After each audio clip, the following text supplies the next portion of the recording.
Farawo yikenga abisirayeli bituma abagira baja. Ubu tuko turinjira muri histoire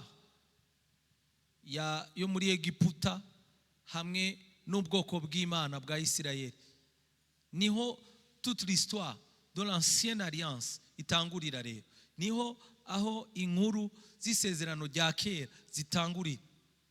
Ico twita isezerano rya kera ryubakiye ku bintu bibiri: amategeko Imana yahaye Musa hamwe n'ubuvugishwa canke n'ivyo abavugishwa bavuze, abavugishwa bakuru n'abavugishwa bato. Ivy'ubuhanuzi hamwe n'amategeko ya Musa nivyo bigize isezerano rya kera.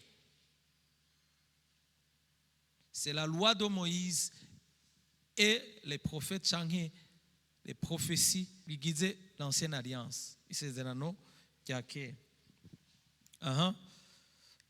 Nuko muri Egiputa hima uwundi mwami, haza uyundi mwami atigeze kumenya ibya Yosefu, atigeze kumenya ibyabo bagabo. Maze abarira abantu biwe ati raba abisirayeli bahindutse ihanga rituruta mu bwinshi ruturusha n'inkomezi. Enda tubaronderere inama y'ubwenge ibaze kugira ngo boye kugwira bakazohava bifatanya n'abansi bacu tubakorera akantu. Haramutse habaye intambara ego bakatugwanya bakava muri iki gihugu, nuko babaha abo kubakebera ibikebere ibaze ngo babatwaze ituntu babikoreze ibiremereye. Bubakira Farawo ibisagara vyitwa Pitomu na Ramsesi vy'ibigega. Ariko uko barushiriza kubatwaza ituntu, uraziko na bugingo n'ubu izo architecture ziracari harimo najya amapiramide.